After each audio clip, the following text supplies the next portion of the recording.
everyone, it's Rachel Style, author of Running in Silence, and I'm here with my mom because I thought it would be really important to have a conversation about how we worked through the eating disorder together, because we kind of had a journey of our own, and I think it's important for us to expose that for other parents or other people who want to support someone who has an eating disorder and how to deal with it.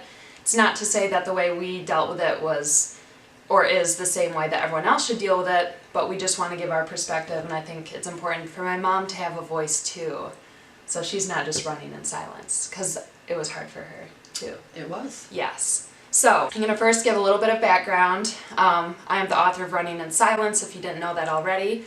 The book was released November 2016, and my mom is in it a lot. My dad isn't so much, but my mom was the one who's really involved because she was actually the first person I ever told about the eating disorder. I was too scared to even tell my friends, and I told my mom through an email because I was too scared to tell my friends, and I was too scared to tell her in person. So I sent her an email, and I was like, oh, I don't know, I might have an eating disorder, but I have all these issues with food, and I'm constantly thinking about food, and I know I gained weight, and I don't know what to do. So sent that off to her, and she's like, oh, well, let's go talk about it at a restaurant. So we did, and there's a lot more details of that whole situation in the book, but it didn't quite turn out the way I had hoped or expected when coming out to her about this, because it already was a really uncomfortable topic. I'd always been the perfectionist type A personality, so to suddenly be vulnerable and show her that I wasn't so on top of everything in my life, and that something as simple as food had become so difficult was very scary for me, because I hadn't been as real about it before. So it was more of a real honest conversation between us, and it wasn't easy from there on out. Like, we had a lot more conversations afterward, but yeah, I guess I just want to talk about our journey because it's important, and what advice she has, what her perspective is, and where we are at now. So we have a list of questions. We're just going to kind of use these to propel the discussion, but I also have questions from Facebook that people asked as well. So we will start out, I'm just going to start out by saying, what was your reaction when I sent you the email? What was the first thing you thought, and how you wanted to deal with it? Well, I'm hearing from you now and over our talks that it was a really earth-shattering thing to you. But when I got this information from you, I thought, oh, well, we can talk through this. And it wasn't, for me, a fall of your perfection. It was just, well, Rachel's reaching out and she needs to talk about some things. So it wasn't some big shakeup in my life, but it was in hers. And I could feel the underlying anxiety there. And so we just started talking. And I want to say something about the restaurant deal. Our family thrives on restaurants and going out, and I mean, we do meals at home too sometimes if Dad wants to cook. But that's what we do. That's where we talk. That's our social life. And for her to even hesitate in wanting to do that kind of blew me away. It's like, oh, something else is wrong here. Yeah, because I think in my head I'd built so much up into sending that email, and you got it, and you're like, oh, she just has a little problem she wants to discuss. I hadn't even realized that till now. Yeah. But yeah, it's such a big deal to me, and then you're like, oh, well, you just do this and things will be better. Yeah, and those little pat solutions don't work so well, do they? Yeah. Well, you had no idea what I was dealing No. with the past few years either, because I had hidden so much, and that's what eating disorders thrive under, is secrecy. I didn't want to tell anyone I thought about food as much as I did for fear that it was shameful, and that it was shameful to be as hungry as I was constantly and to have to control my appetite. You know, that just embarrassed me a lot, especially as a perfectionist, because shouldn't food be the easiest thing to control or have control over? Or you just eat, and you just eat healthy, and that's kind of what our society says too. Well, if you want to be healthy, just lose weight by exercising more and eating less. It's as simple as that, when really it's not. And I always said it's calories in, calories out. Yeah. That's not exactly how it works. And in research and reading with things that Rachel's recommended to me, my mind has changed quite a bit on that. So that's another piece of it. And also Rachel was, in Rachel's mind, Rachel needed to be a perfectionist. But parents know that everybody isn't perfect, nor did we expect her to be. Yeah, and it's not the idea that I wanted to be perfect in the way that oh, everyone thinks I'm this perfect person. It's just I wanted to avoid the guilt of making a mistake, because like my feelings with guilt are tremendous. It makes it difficult to sleep. It makes it difficult to function when I'm constantly thinking about one little mistake I make. And at that time it was a mistake with food. I would just have this tremendous guilt and it takes over your life. So it's okay to have perfectionist tendencies. It's not wrong if you use them in the right way, but obviously I was using it to the point of obsession with the eating disorder. You were very obsessive, and that is a lot of what got you into trouble. I tend to be somewhat obsessive myself, and I don't mean be plugging me into Rachel, because we are very different people, but we have some similarities, and there was enough about what I am like that I could understand sort of what Rachel was going through, but boy, she took it to a whole different level. And I was almost 40 when I had Rachel, so I had a lot of life experience before I even started trying this child raising thing.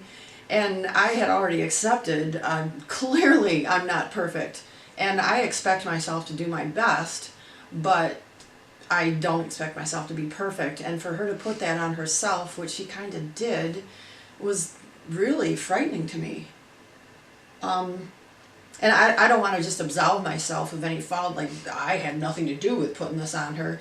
I think it was a combination. We have high expectations in our family, but I didn't know that she was basing her self-worth on how perfect she was, and that's the crossover line. I think it's important to note too, I didn't grow up in a family that was counting calories or you must exercise to be healthy. It's like, we exercise for fun, we love food is wonderful.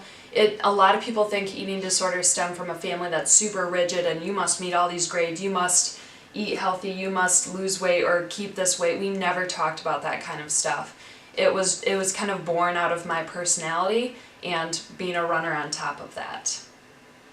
What was your understanding of eating disorders before you ever knew I had one? I was a high school teacher for most of my life, and I'd done some coaching, and I knew about eating disorders because we were trained on such things. I think I was aware of a statistic that maybe it's 10% of untreated eating disorders end up in death, which is a very scary statistic, and please check on that for me, but it's something like that.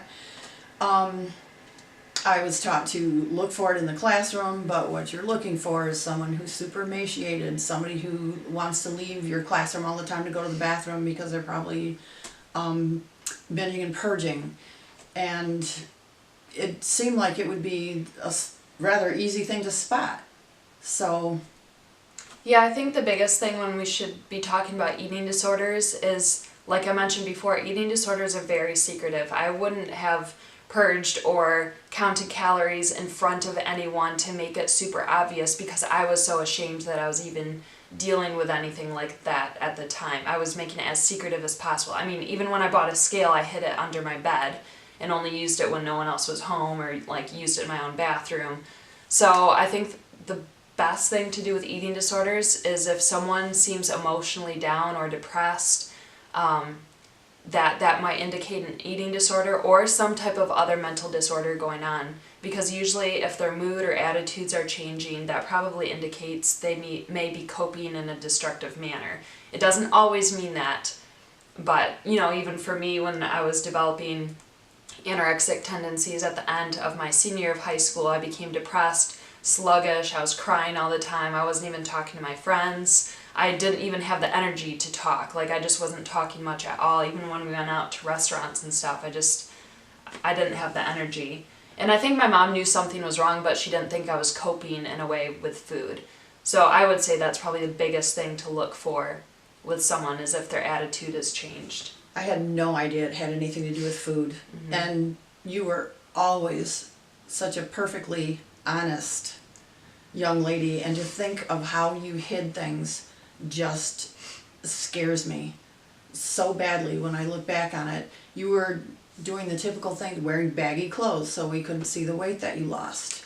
You were hiding everything. We would invite you out to eat, going to our favorite place, and you kept saying no, no, no, because you had homework to do. And I understood that obsession because I was always like that with school. I wanted to get all my work done before I could allow myself some pleasure. And to me, the food part was the pleasure. And she needed to get her work done first. We'd offer to bring her something home, and once in a while she would concede and say, oh, soup, maybe some soup. You know, something low calorie, easy, so that she wouldn't have to eat too much and deal with the guilt of actually eating.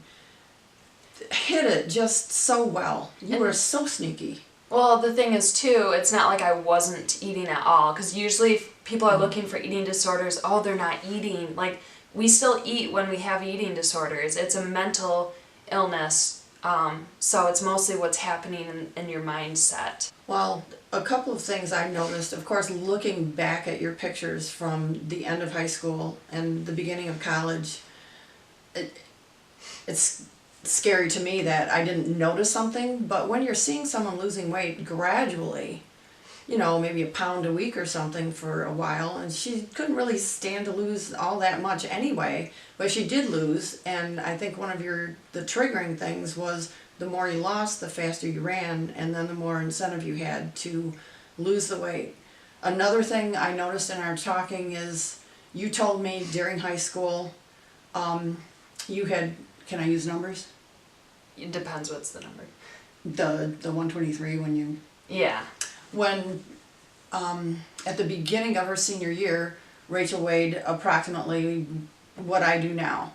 And then she dropped the weight to 123, and she had told me the experience of getting on the scale and going, 123, yeah, I'm there, I'm on my way, I'm running so well, this is fabulous. And this was in the spring. And in the fall, in August, when she had to be weighed for her cross country for college, she said she got on the scale and it said 123, and her reaction this time was, oh man, I gotta lose weight. I think that was the first red flag for me, that I realized something might be wrong, because completely different reactions. Your mind was already flipping and somersaulting down a hill, and I still didn't really know. And I didn't tell you at that time. No, you didn't tell me So that. it was years later when you found out about this. Yeah, because again, it was a secret for about 2 years that I hid it. Yeah. Okay, I'm going to grab a question from someone who asked on Facebook. This is from Maria.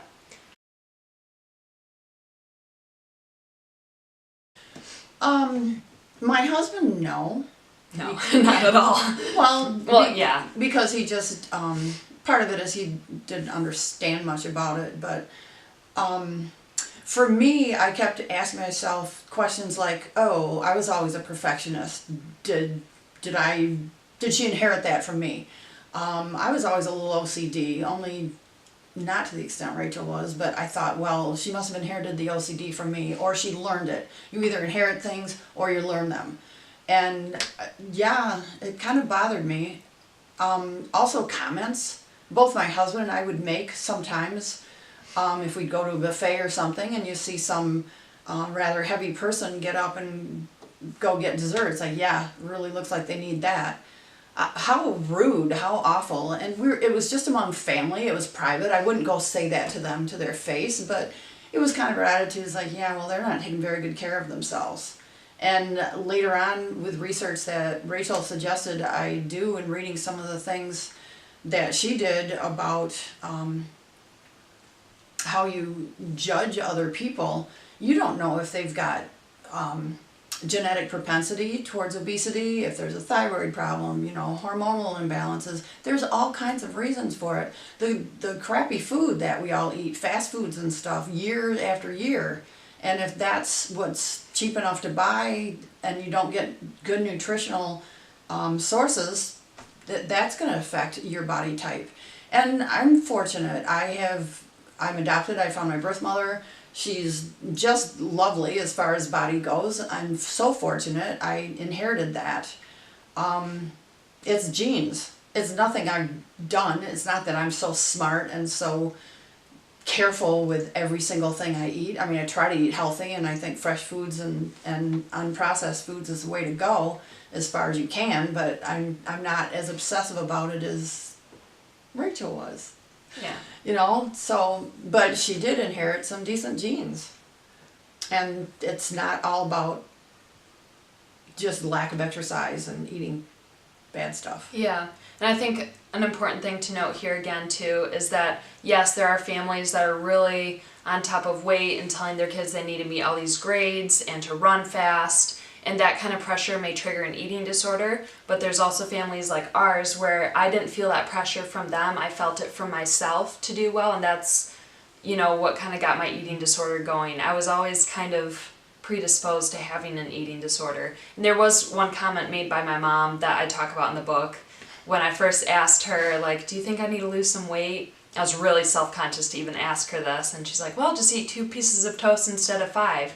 And to her, that was an innocent comment, but that's what triggered my eating disorder. And it's not to say, oh, she's the one who did it. It was kind of a buildup of all this anxiety I'd had since I was a kid.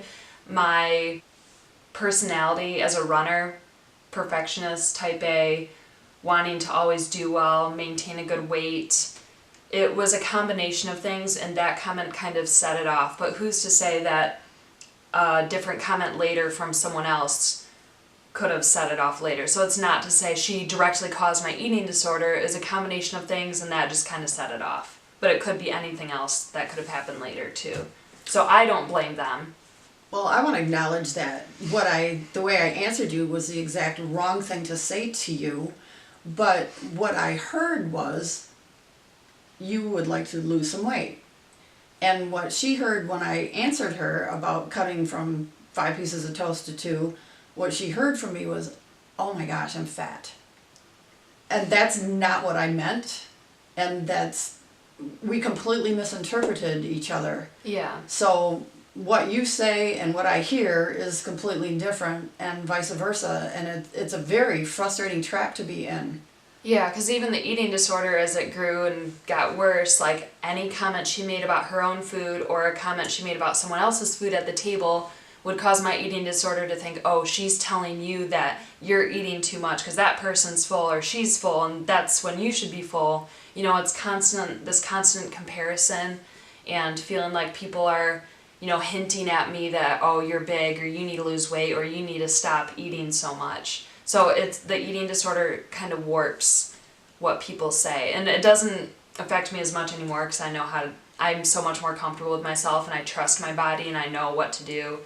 Long story in the recovery process, but that's how the eating disorder warps what people say. So she never said anything out of ill intent or tried to cause an eating disorder, and again, she wasn't ever super harsh on me. I just ended up with that because of a lot of different factors. Yeah, it's really sad, the misinterpretations between ourselves. But what was so wonderful is, even though I continued for a while until I learned more to keep saying really stupid things, Rachel kept talking to me, and I kept talking back, and we kept trying to communicate, and we tried to figure it out together. And she'd say, Mom, I tried to explain this one thing, but here's a book, read that. And I think that'll explain it a lot better. And I was willing to do that research, and she was willing to share with me. She'd read almost any nutrition book, eating book, obesity book, eating disorder book, every single one out there she could get her hands on. And she culled the best ones from that and said, Mom, read this. I started to open up more and more, and she was kind of my sounding board. Is that the right word for this? Yeah. Just like she was always listening. She wasn't giving me advice to fix things, or when we were eating, she was like, oh, well, you should maybe do this. Don't ever use the should. Like, I don't like that word, should. I love that term, don't should all over yourself. Oh, I never You never heard that? Don't That's should awesome. all over yourself. Yeah, it's a good don't one. should all over yourself. I love that. That'll be my next quote on Facebook. Excellent. Yeah, it was just really helpful to just talk. You know, my whole book is about finding my voice, and I'd been running in silence for so long, and now I was finally talking it all out. And it's not to say that directly helps you just to be cured, but just to say everything you've wanted to say for so long, you kind of become more yourself, and you realize the more you talk and the more you're vulnerable, the more you realize people will accept you, and that my mom was still accepting of me, and she was so much more open and understanding, and it helped me to understand myself as well and understand the eating disorder and begin to move past it. I think there's a big, sense of like purging in the way that you're just like getting out all these thoughts you've had all these years. I was so afraid to even say calories for so long, and finally I can say it and not feel weird.